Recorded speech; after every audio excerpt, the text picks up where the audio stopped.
My name is Gerald Miller, though most people who still remember me just call me Jerry. I turned 76 last week. Not that anyone seemed to care beyond the standard automated birthday email from my insurance company. I live alone in a 3-bedroom brick house on the south side of Kansas City. It's the same house my wife Clara and I bought 50 years ago when we were just starting out. When our son Kurt was a colicky baby who kept us up every night, and our mortgage felt like a mountain we'd never climb. The mortgage is long paid off now, and the house is quiet. Too quiet. Most days I hear nothing but the ticking of the old wall clock in the kitchen and the occasional creak of old floorboards settling beneath me like tired bones. Clara passed away 7 years ago. Cancer, slow and mean. She fought with the dignity of a woman who'd never asked anyone for anything in her life, and she left behind a silence that never stopped echoing in these rooms. I keep her chair in the living room untouched, her books on the shelves in the order she left them, and her perfume bottle on the bathroom sink, though the scent has long faded. People say, time heals. I think time just changes the shape of the whole. I used to be a high school history teacher. For 36 years, I taught American history to generations of teenagers, some of whom went on to become doctors, lawyers, real estate agents, one even a state senator. Occasionally, someone recognizes me at the grocery store, though that's rarer these days since I go out less and less, and says, "Mr. Miller, you made history feel real." That used to mean something to me. Now it just feels like an echo from a life I'm no longer part of. I don't have many visitors. My neighbors are mostly younger families, busy with soccer practices and mortgage refinancing and posting vacation photos I never asked to see. My son Kurt calls me about once a month, usually on speakerphone with his wife Valerie chiming in the background. They live just 20 minutes away, but they haven't stopped by in almost a year. The last time I saw them was Thanksgiving, and even then I could tell they were itching to leave before the turkey hit the table. I remember Valerie checking her watch every few minutes like she was late for a meeting. Their kids, my grandkids, David and Brooke, barely looked up from their phones the entire meal. I tried to ask Brooke about college applications, but she gave me a monosyllabic answer and a look like I'd asked for her bank pin. David said nothing at all. I suppose it's not their fault entirely. They don't really know me, and I suppose they've been told I'm old-fashioned, difficult, stubborn. Maybe I am. I don't go to church much anymore, though Clara and I used to attend every Sunday. After she died, I kept going for a while, mostly out of habit, but I started noticing how people would look at me. Kindly, politely, but always with that thin sheen of pity in their eyes. They didn't know what to say. "You're holding up so well," or "She's in a better place now." Sentences that sound like answers, but are really just attempts to dodge the awkwardness of grief. So I stopped going. Now, my Sundays are just like any other day.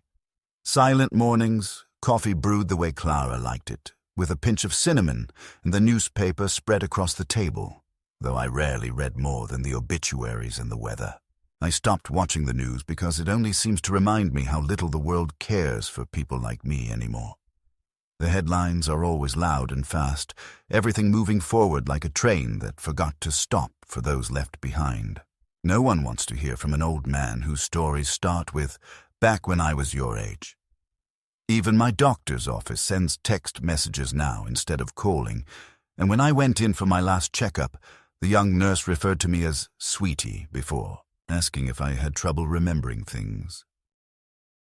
Sometimes, in the quietest moments, usually at night when the house is dark and the silence is thick, I find myself wondering if I am already gone in all the ways that matter. I eat alone, sleep alone, talk to no one except the cashier at the pharmacy or the automated voice on my phone. I write things down now. Passwords, appointments, grocery lists, things I never used to forget.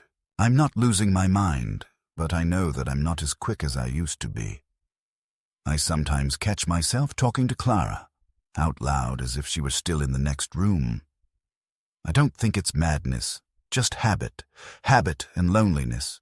There are entire weeks when the only phone calls I get are spam. My mailbox is mostly ads and Medicare brochures. Holidays come and go with a polite text from Kurt or a group message I'm barely included in. They say growing old is a privilege. But sometimes it feels more like being erased in slow motion. People forget you're still here, still watching, still remembering. Last week, I sat alone in the living room on my birthday.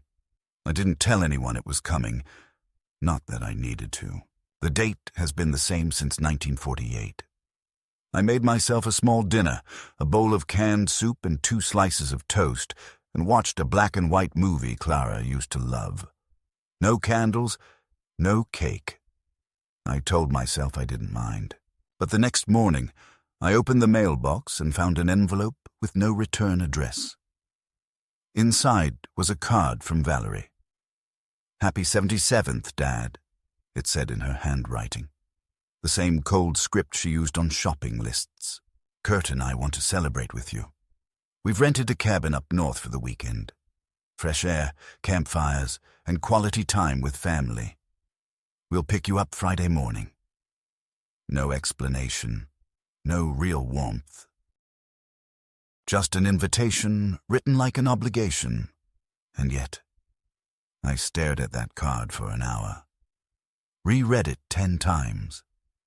I wanted to believe it was real. That maybe, just maybe, they remembered that I existed not only as a name on a checking account or a signature on a will, but as a father, as a man, as someone who once mattered to them. I placed the card on Clara's chair, as if showing it to her. "Maybe they want to reconnect," I whispered. And even as the words left my mouth, I wasn't sure whether it was hope or foolishness I felt. Friday morning arrived colder than expected, the sky cloaked in a heavy grayness that hinted at late snow, despite the calendar still insisting it was autumn. I woke up 2 hours before the scheduled pickup time, the sort of restlessness that comes not from excitement, but from the uncertain hope that gnaws at your ribs like a dull animal. I shaved carefully, picked out what I thought were my neatest clothes, a clean flannel shirt, dark slacks, a soft cardigan Clara had knitted me before her illness stole her hands, and packed a small bag with essentials. My medication, a pair of walking shoes, a toiletry kit, 2 changes of clothes, and an old photo of Clara folded in the inside pocket of my jacket, like a secret I wasn't ready to surrender. I checked the time obsessively, tidied the already spotless kitchen, watered the plants, and sat by the window, watching the street for any sign of their car. When Kurt and Valerie finally arrived, 40 minutes late, in their sleek black SUV, they didn't get out at first. I saw their silhouettes through the windshield, heads tilted toward each other in some kind of private conversation, and I wondered for a moment if they were reconsidering. But then Valerie stepped out briskly, wearing oversized sunglasses despite the cloudy morning, her lips drawn into the kind of forced smile you give to someone you don't want to touch but must endure. "Hi, Dad," she said, voice too bright, too sharp, as if she were hosting a daytime TV segment called How to Talk to Difficult Elders. Kurt stayed in the car, tapping his fingers on the steering wheel, not even looking up. Valerie insisted on checking my bag. "Just to make sure you didn't forget anything important, Dad. You know how it is." And when she saw the photo of Clara, she frowned slightly but said nothing. I asked if they'd like to come in for coffee before we left. Valerie glanced at her watch and shook her head. "We're already running late. It's a long drive." She didn't ask to use the bathroom or to sit or to see the house she'd grown up in. Just picked up the bag and walked it to the trunk without another word. I locked the door behind me with an odd sense of finality, as if I might not be seeing it again for a long time. The drive began in awkward silence, the kind that settles in the air like static before a storm. Valerie sat in the passenger seat, typing furiously on her phone, occasionally giggling at something on the screen, while Kurt drove with one hand on the wheel, the other cradling a coffee cup, with his name written on it in thick black Sharpie. I sat in the back seat, my knees slightly cramped, the heat vents blowing dry air across my face. I tried to start a conversation, asked about the kids, Brooke and David, but got only perfunctory answers. "They're good," Valerie said without looking back. "Busy? Brooke's in the drama club now. David's applying for internships." When I asked what kind of internships, Valerie sighed as if I were testing her patience. "Marketing, business, that kind of thing." The GPS voice interrupted every few minutes with directions, and each time it did, I felt more like luggage than a person. After a few hours, we stopped at a rest area, and while Kurt went inside to get gas station coffee and Valerie scrolled through emails on her phone, I wandered a little, trying to stretch my legs. The wind had picked up, biting through my cardigan, but I welcomed the sting. It reminded me I still had nerve endings. When we got back on the road, Valerie finally turned in her seat and offered me a granola bar. "Here, in case your blood sugar gets low." I didn't want it, but I took it, thanked her. She didn't respond. The cabin wasn't exactly rustic. It was more of a luxury rental, perched on a scenic ridge surrounded by artificially planted evergreens and faux lodge decor. 3 bedrooms, a hot tub, stainless steel appliances, and an enormous TV mounted above a gas fireplace that flickered with the push of a button. There were throw pillows that said things like "Lake Life" and "Unplugged to Recharge," and a decorative sign in the kitchen that read "Families are forever." I wondered briefly if the owners actually believed any of it, or just knew what sold to people, desperate for the illusion of warmth. Valerie showed me to my room, a small space off the hallway with no windows and a cot that creaked when I touched it. "We figured you'd want some privacy," she said with a smile that never reached her eyes.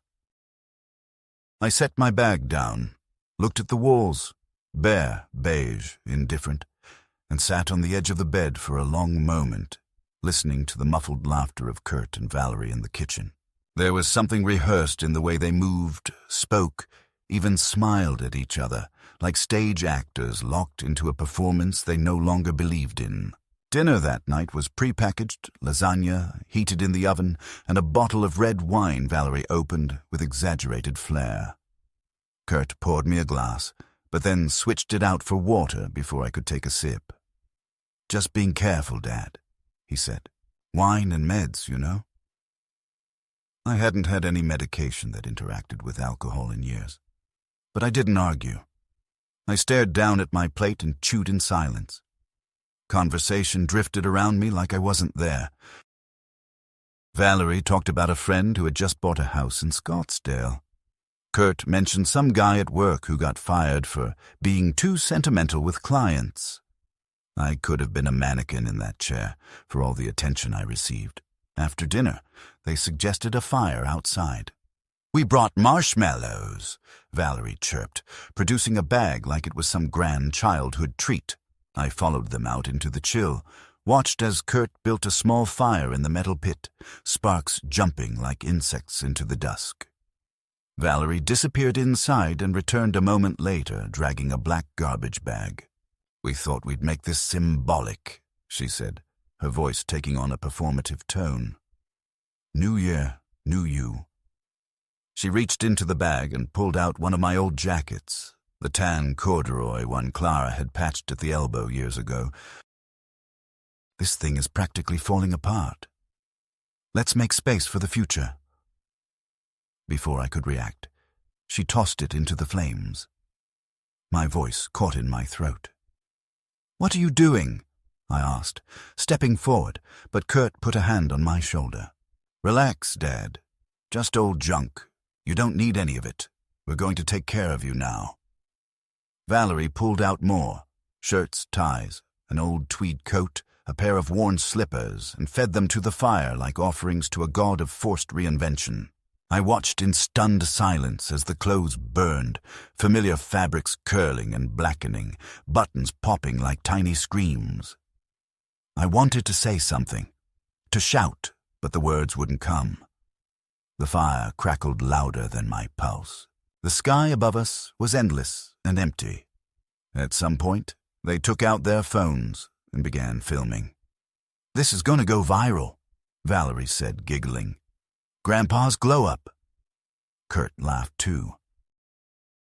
I stood there, frozen, smoke stinging my eyes, the smell of burning wool thick in my nostrils, unable to decide whether to scream or vanish.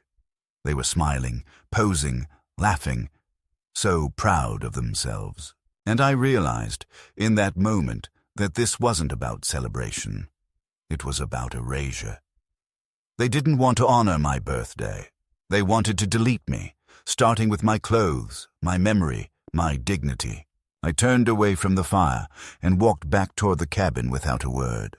Inside, I sat on the edge of the cot in the windowless room and stared at the bag I'd packed, the things they hadn't yet destroyed, and I knew something with absolute clarity. Whatever was happening here, it wasn't love. It wasn't even family.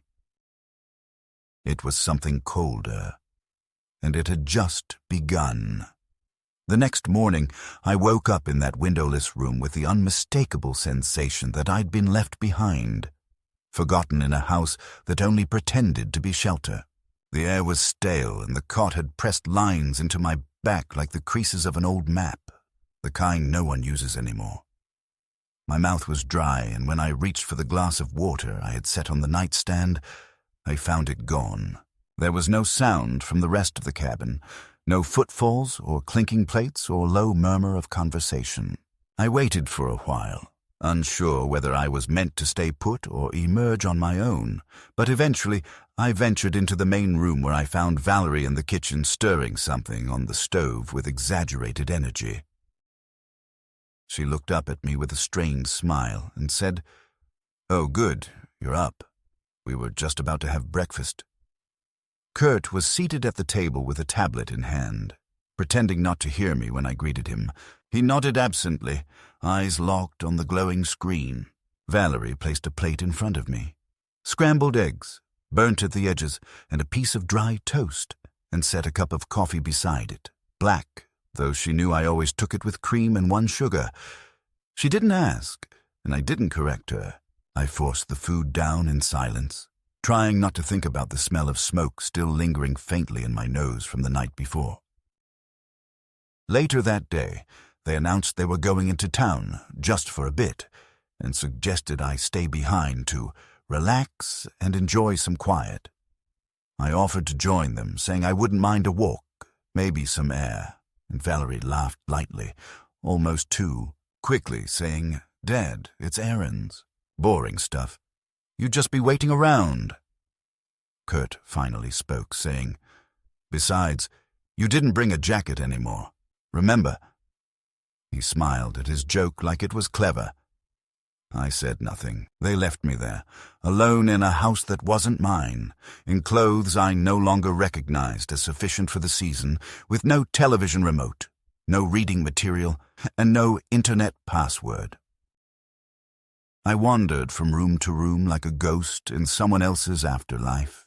That evening, when they returned with shopping bags full of things for themselves, snacks, toiletries, some local wine, they offered me a paper cup of cold soup from a local deli and said, "Sorry, the line was long."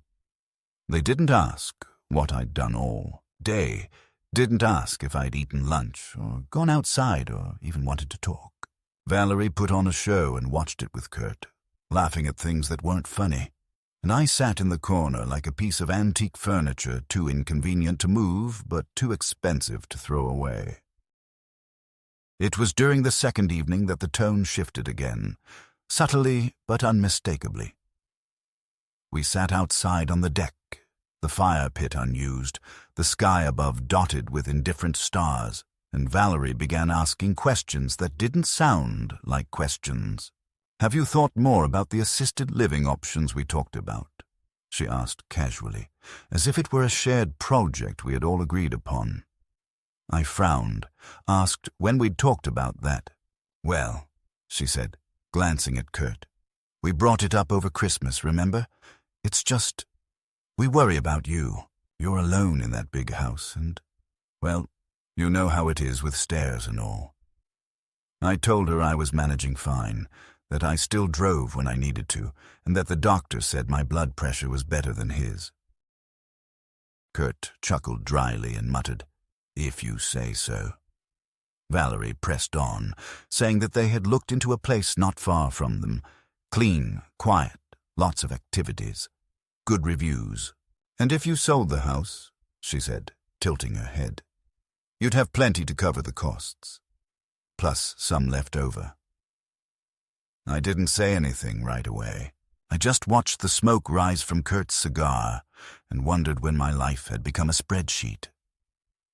The next morning, my medication was missing. I kept it in a small zippered pouch, always in the same part of my bag, and when I opened it, half the pill bottles were gone. I searched the room, searched the bathroom, even asked Valerie if she'd seen them. "Oh, maybe you misplaced them," she said with that same syrupy tone. "I'll help you look later." Later never came. I skipped the pills that day, unsure which ones were gone, unsure how long I could go without them, unsure if I was being paranoid or if something far more intentional was at play. At lunch, Valerie asked if I'd been feeling confused lately, if I ever had trouble remembering names or dates or where I'd put things. "Just wondering," she said too quickly, "because some of the things you've said this trip, they've been a little off. You said Clara made that scarf, but I'm pretty sure I gave it to you for Christmas one year." I knew Clara had made that scarf. I remembered watching her knit it by the fire during a snowstorm, remembered how she had laughed when I tried to help and tangled the yarn. But Valerie smiled like she knew better, and Kurt just nodded and said, "It happens to the best of us, Dad. No shame in getting some help." That night, I found a piece of mail in my bag that hadn't been there before. It was from a memory care facility, one I'd never heard of. Inside was a brochure, glossy and cheerful, with stock images of smiling gray-haired residents playing cards and baking cookies. Attached to it was a post-it note that read, "Just think about it."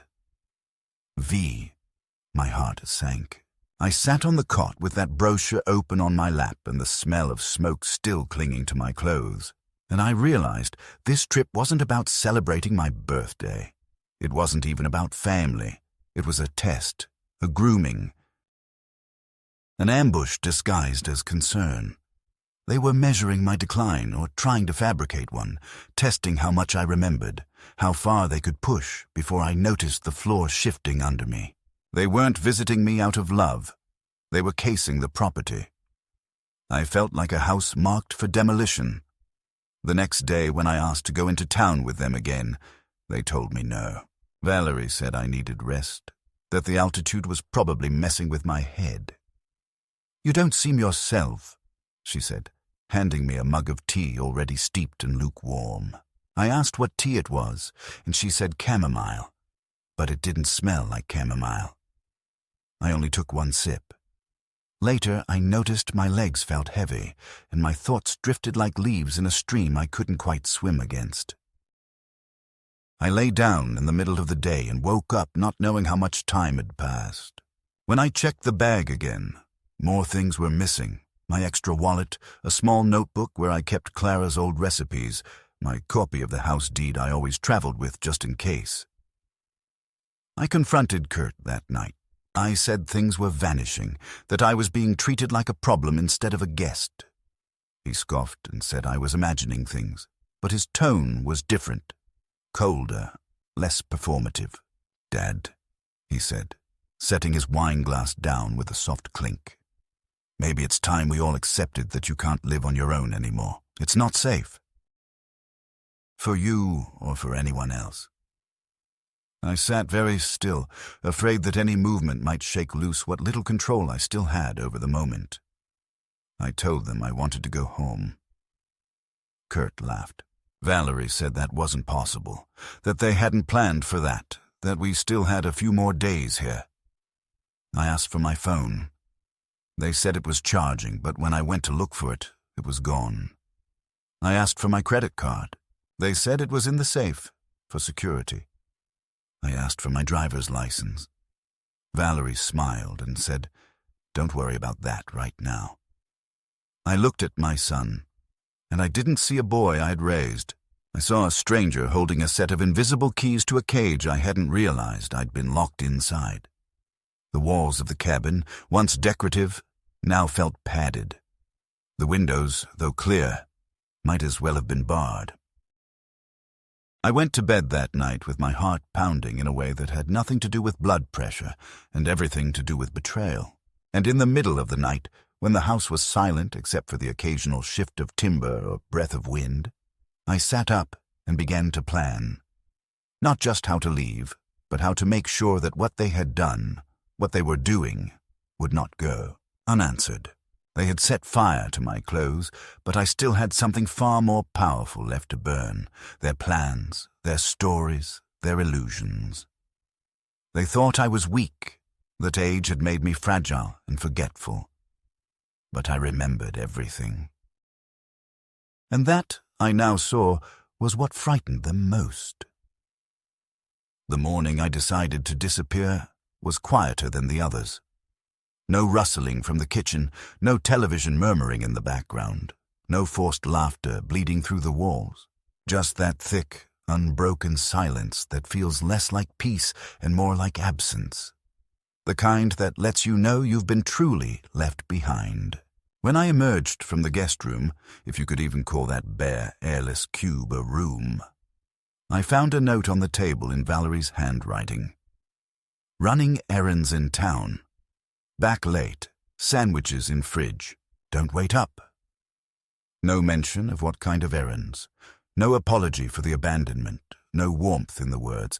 It was like reading a message left for a pet or a tenant, not for a father. I stood in the kitchen staring at that note, trying to decipher if they had already made their move or were still preparing for it. The fridge did, in fact, contain 2 sandwiches wrapped in plastic and an unopened bottle of orange juice. It looked like a school lunch hastily thrown together without affection. I closed the door, unopened. The air outside was sharp, filled with salt and wind from the sea just down the path. I hadn't ventured far from the house since we arrived, mostly because I had been implicitly discouraged from doing so. But now, something in me had shifted. The leash had frayed. I dressed in the layers they hadn't yet burned and stepped outside without telling anyone. The walk down to the beach was longer than I remembered, but each step away from the cabin felt like I was reclaiming something invisible they'd tried to strip away. Choice, movement, will. I sat on a bench overlooking the gray waves and thought about Clara. I imagined what she would say if she could see me like this, a man reduced to waiting for instructions from people who once called him Dad with reverence, but now did so with weary condescension. I felt a sudden chill, not from the wind, but from clarity. I was not simply unwanted. I was in the way. I wasn't an elder to be cherished. I was an obstacle to be managed. Back at the house, I noticed something odd the moment I re-entered my room. My suitcase had been moved, ever so slightly. Not ransacked. Not obvious. But the kind of subtle shift that only someone who'd packed it carefully would notice. I unzipped it and searched. My passport, which I always kept tucked into the inner lining, was missing. The envelope of emergency cash I had stashed there was still present, but thinned. $500 had become less. My wallet was intact, but when I opened it, the credit card I remembered placing there on the first day was gone. I checked twice, 3 times. Every pocket. Nothing. For a moment, I couldn't breathe. They hadn't just forgotten about me. They had robbed me, carefully, calculatedly. And I realized then with chilling certainty. This wasn't negligence. This was abandonment in progress. They were going to leave me here, without ID, without money, in a town where I knew no one, in a house rented under their name, until I became someone else's responsibility. Or no one's at all. Panic nearly swallowed me. I sat on the edge of the bed with my hand over my chest, trying to steady the thumping. But after the panic came a quieter, sharper thing. Something older than fear. Something Clara would have called resolve. I wasn't going to wait for them to finish their plan. I wasn't going to sit still and let them write me out of my own story. I began packing what remained. My toothbrush, my extra socks, a weather-worn copy of a Louis L'Amour novel I kept for comfort. I emptied my wallet, counted the bills, just under $1,000. It would have to be enough. I found a local tourist map in the kitchen drawer, the kind with cartoon crabs and bolded hiking trails. At the very bottom was a small transportation icon, a bus station in town about 3 kilometers away. If I could reach it, I might find my way out. I left the cabin by the back entrance, locking the door with a spare key I'd memorized from the day we arrived. I didn't know if Kurt and Valerie had already erased me from their future, or if they were waiting for some legal threshold. Maybe a week of my silence to report me missing, to initiate guardianship, to produce paperwork that would make them stewards of my existence. But I wouldn't give them that time. I wouldn't give them the dignity of thinking I was passive. I walked slowly but deliberately toward town, past shuttered beach shops and cedar fences, past children building sand castles on forgotten October beaches. The bus station was smaller than I imagined, almost apologetic in its presence, but inside it was warm, and the young woman behind the counter greeted me without hesitation. "How can I help you, sir?" she asked, as if I weren't the kind of man everyone else had started seeing through. I told her I needed to get to Kansas City, or as close to it as possible. She typed rapidly. "There's a bus to Portland in 2 hours," she said. "From there, you can connect through Minneapolis. It'll take a few days, but you'll get home." I nodded. "I'll take it." "Do you have ID?" she asked. My breath caught. I reached for my wallet and hesitated, then remembered. My driver's license, long unused, was still tucked behind my library card. I handed it over. She scanned it, smiled. "That'll do." When I left the station, ticket in hand, I stood in the weak sunlight outside and looked toward the horizon. I thought about what Kurt and Valerie would do when they returned and found me gone. Would they panic? Would they laugh? Would they report me missing and pretend they cared? It didn't matter anymore. I had enough cash to make it to Portland. I had my name. I had my steps. That would have to be enough. As I sat on the bench, waiting for the bus to arrive, I opened my notebook, one of the few things I hadn't lost, and wrote 3 lines. They tried to erase me. I made myself visible. This is not the end. And as the bus pulled into the station and I rose to board it, I carried those words like armor. I was not done. Not by a long shot.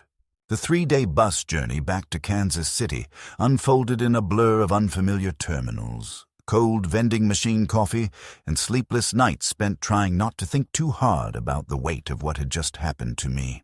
I sat near windows when I could, watching towns I would never visit flash by in silence, each one a reminder that I had been brought halfway across the country by people who no longer viewed me as human. It was a strange thing to realize that I had survived something, not a car crash, not a mugging, not even an illness, but something more insidious, more personal, something that had taken years to ferment quietly beneath the surface of family dinners and birthday cards. It wasn't just betrayal I was nursing. It was erasure, a subtle campaign to make me small, frail, unreliable, forgettable. But I hadn't forgotten. And now that I was returning, not as a helpless victim, but as a man determined to make things right, I carried a sense of grim purpose that steadied me through the fatigue, the nausea, the cold that crept into my bones from sleeping bolt upright in them. Plastic chairs surrounded by strangers. By the time the bus rolled into Kansas City's terminal, my body ached, my eyes were bloodshot, and my shirt clung to my back with sweat and grime. But my mind was alert, coldly focused. I had a plan now, I had clarity, and I had nothing left to lose. The cab ride from the station to my home cost more than I wanted it to. But I said nothing to the driver. I simply watched the familiar streets pass by, noting every change in the landscape. The new cafe where a hardware store used to be, the half-constructed condominium where Clara and I once bought plants from a weekend market, and felt both the comfort and alienation of a place that had continued living without me. When I reached my front door, I stood for a moment before unlocking it. The key slid in easily, and when I stepped inside, I was met with a smell of stillness. Dust, sealed air, and faint traces of Clara's perfume lingering on the coat she had left hanging in the hallway a decade ago. I stood in the doorway for a long time before moving, letting the house remind me who I had been. And then I set to work. The first call I made was to my bank, and I asked to speak to Eleanor, the branch manager I had known for years. She greeted me with concern. Apparently my daughter had reported my card lost and requested a block. I told Eleanor firmly that I was the card holder, that I had not authorized any such request, and that I wanted a full statement of recent transactions. When she read them to me, my worst fears were confirmed. Valerie and Kurt had withdrawn thousands in cash from ATMs along the Maine coast, attempted a large transfer to their joint account, and even purchased a new laptop and some kind of memory-enhancing supplement subscription that sounded like a front. I instructed Eleanor to freeze all accounts, cancel the card, and issue a new one to my address immediately. She asked gently if I was safe. I said yes, but I didn't elaborate. I wasn't ready to be anyone's case study. The second call was to my attorney, Mr. James Landry, a dry but reliable man who had handled Clara's estate and my will. I explained what had happened in plain terms. I believe they attempted to trap me, to manufacture signs of cognitive decline. They removed my documents, isolated me, restricted my freedom of movement. I believe they may try to declare me legally incompetent. Landry was quiet for a moment before replying. "Can you come in tomorrow?" he asked. "We should review your legal position immediately." The next day, I sat in his office beneath framed certificates and dusty law books and explained everything. What they burned, what they stole, what they said, how they recorded me, laughed at me, how. They talked over me like I was already fading. Landry asked a few clarifying questions, then opened a file from 8 years ago and slid it toward me. "Do you remember this?" he asked. I did. It was the co-ownership agreement for Kurt and Valerie's house. Back then, they had asked me to help with the down payment, claiming they couldn't secure the mortgage alone. Clara had just died, and I was so desperate to stay connected to someone that I agreed without hesitation. I remembered signing the papers, not really reading them, just trusting them. Landry tapped the document. "You're a 1/3 owner of the house," he said. "Fully listed. You have legal rights. They cannot sell or refinance without your consent." I felt something bloom inside me, rage, but also leverage. They had tried to erase me from the map, but they had overlooked the one place I was still legally tethered. I asked if I could sell my share. Landry nodded. "You can, but it's complicated. You can't force them to sell their shares unless we go to court. But you can list your portion. You can make their lives inconvenient." That word stuck with me. Inconvenient. That's what I had become to them. Now I could return the favor. Over the next few days I worked quietly, methodically. I hired a real estate agent, a woman named Teresa with sharp eyes and a warm manner. She met me at the house on Maple Lane, the one I'd never been invited to after signing the deed, and we stood across the street staring at it like it was a crime scene. "Can I go in?" she asked. "Not without their permission," I said. "But you can start the process. Notify them, begin paperwork. I want the house sold, or at the very least, I want them to feel the walls closing in." Teresa nodded, understanding more than I had expected. "We'll send the letter certified. They'll have 30 days to respond. If they refuse, we can escalate." I went home and made a list of everything they had taken, materially, emotionally, symbolically. I wrote down the name of every garment burned. I listed the medications they had hidden. I tallied the hours they had left me alone in that cabin, and then I began undoing their grip. I filed to revoke all power of attorney documents I had once granted Kurt. I contacted the DMV to begin a claim on the SUV he had parked at my property and left unused for over a year. A vehicle I had paid partial funds for, now legally vulnerable to an abandoned property claim. I visited the local notary and signed the forms to remove Kurt as beneficiary on my life insurance. I closed the joint account I'd opened for Valerie during her college years, one she had quietly continued using as her personal piggy bank. There was over $20,000 in it, money I had deposited faithfully over 5 years, gifts she never acknowledged. I moved every cent into my name. When the bank teller asked if I wanted to notify the co-owner, I said no. I left the branch with a strange sense of satisfaction, as though I had reclaimed parts of myself brick by brick. The final step came when I found a small apartment across town. 1 bedroom, quiet neighborhood, lots of retirees. The kind of place where no one asks too many questions, but everyone nods hello. I signed a lease, paid in full for 6 months, and arranged for my mail to be forwarded. I didn't tell anyone. I changed my number, my email, my emergency contacts. I let myself vanish.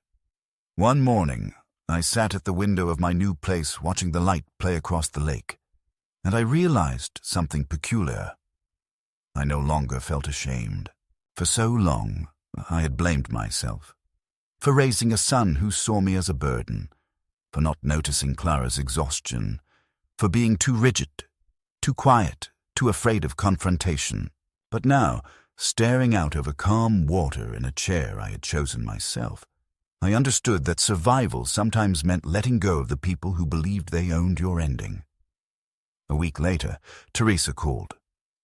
"They received the letter," she said. "They're furious.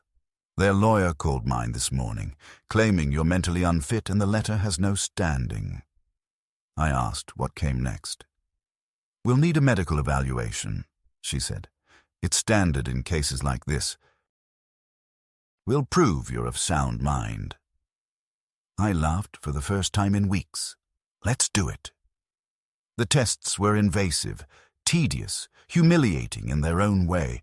Memory recall, cognitive patterns, reflex checks, handwriting analysis. But I passed each one. The neurologist said my brain was slow but functional. The psychiatrist said my emotional regulation was impressive for a man who had been through what I described. The gerontologist, a woman with tired eyes, shook my hand at the end and said quietly, "They tried to disappear you. That's common now, but you're not the kind who fades." I thanked her, and then I waited for the courts to validate what I already knew. That I was not broken, that I still had voice and paper and name. And when the ruling came through, clear, firm, unambiguous, I framed it. Not for pride, for proof. Because I knew the next stage would be harder, and I wanted to be ready.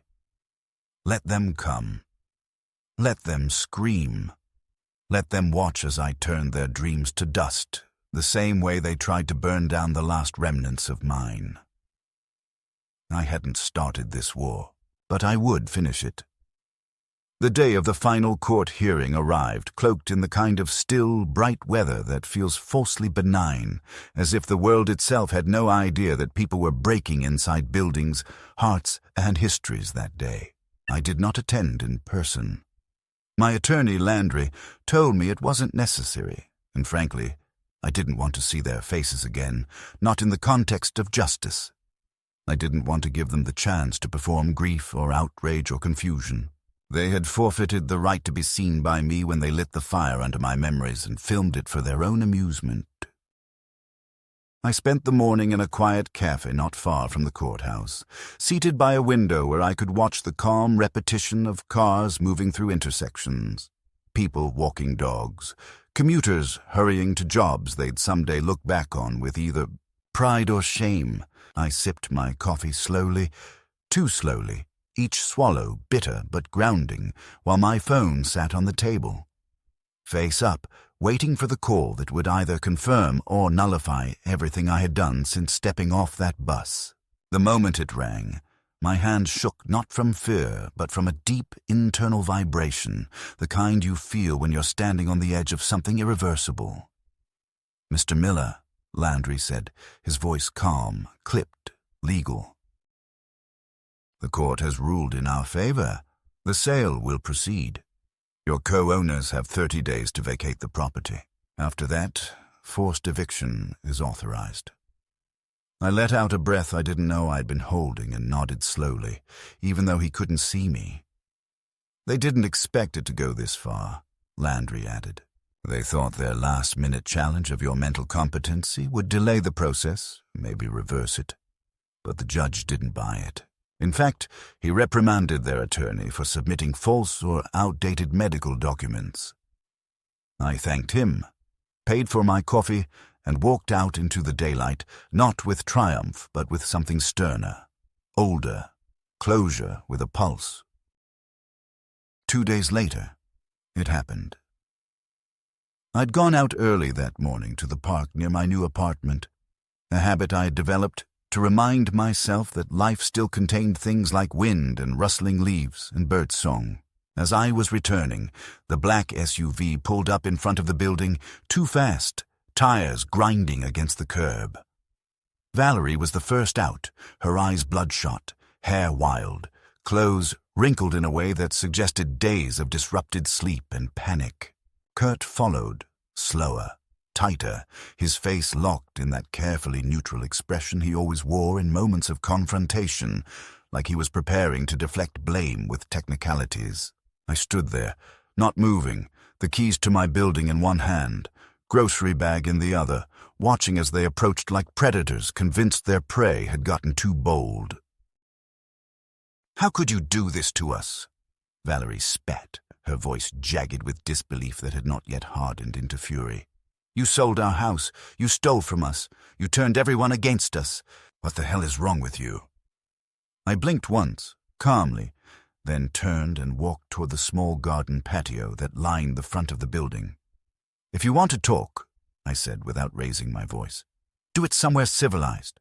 There's a table over there." She followed, still muttering, while Kurt trailed behind, like a lawyer, sizing up the deposition room. When we sat, they didn't touch the menus the waitress brought. I ordered tea. Neither of them ordered anything. Valerie's hands shook as she gripped her purse like it might jump away from her. "We took care of you," she said, her voice pitching up. "We made sure you were safe. We cleaned your house. We checked on you. We invited you on that trip because we were worried." "You burned my clothes," I said quietly. "You locked me in a house without my ID, without money, and without access to transportation. You recorded me, mocked me, and tried to convince me I was losing my mind." She opened her mouth, but I raised a hand. "Please, don't insult both of us by pretending it was anything else." Kurt finally spoke. "Even if we made mistakes, you didn't have to go nuclear. You didn't have to ruin our lives." I gave a small, humorless smile. "You call what I did nuclear. I call it defensive. I didn't attack you. I stopped you from succeeding." Valerie slammed her hand down on the table. "We're your family," she shouted. You don't treat family like this." I leaned in slightly. "You're right, you don't. So ask yourself who stopped treating whom like family first." She looked away, jaw trembling. I saw tears in her eyes, but I didn't feel moved. I felt nothing for the woman sitting across from me, and that emptiness was more terrifying than any rage I'd previously experienced. Kurt's voice lowered into something more calculating. "You're not thinking long-term," he said. "You're old. You'll need support soon. Medical issues, bills. You can't handle everything on your own." "Then I won't," I replied. "But I'll face that end with dignity, not in a padded cell you paid for with my savings." He leaned back, crossed his arms. "So this is it? You're cutting us off? No more contact?" I looked at him directly, unblinking. "You cut me off the moment you stopped seeing me as a father and started seeing me as a liability." Valerie's voice turned shrill. "What about Brooke and David? They're your grandchildren." "They haven't spoken to me in 3 years," I said. "They didn't send a card. They didn't call. I'm a concept to them, not a person. That's not my failure. That's yours." She stood up, knocking over her chair. "You're going to die alone," she hissed. "You're going to rot in some God-forsaken apartment, and no one will care." I looked up at her and nodded once, and it will still be better than being surrounded by people who pretend to love me while plotting my disappearance. Kurt pulled her back, his face pale, and they left without another word, storming out past curious onlookers. I stayed, finished my tea, tipped the waitress. When I returned to my apartment, I changed my locks again, just in case. 3 weeks later, the house was sold. My third yielded over $230,000. The car claim was processed. I sold the vehicle in another town under abandoned asset law. The joint account closure was finalized. My bank account balance now reflected a number that didn't just represent money. It represented survival, autonomy, earned justice. I wasn't rich, but I was free. And in the weeks that followed, I found myself sleeping through the night for the first time in years, the kind of dreamless, undisturbed sleep that only comes when you are no longer afraid of who might be standing over your bed with a smile and a plan. It's been 7 months since I last saw my son or his wife. I suppose in their minds, I no longer exist. Not in any meaningful way, anyway. They haven't tried to reach out again. No letters, no calls, no attempts at reconciliation. Perhaps they're still stunned that the man they once assumed was one long nap away from a nursing home turned out to have sharper teeth than they thought. Or maybe they're simply embarrassed, or angry, or both. I've stopped trying to understand them. I've stopped explaining their actions to myself in softer terms. I live in a small, sunlit apartment now, on the 2nd floor of a quiet building near a park. It's modest, but clean, and every corner of it is mine. I have shelves lined with books I chose, not ones gifted as afterthoughts. I brew my own coffee, just the way Clara liked it, and I've even taken to talking to her sometimes in the morning, not because I've lost my mind, but because it comforts me to think she hears me in some way. I planted basil and rosemary in small pots on the windowsill. They're growing well. I take long walks, and there are a few people in the building I've grown fond of.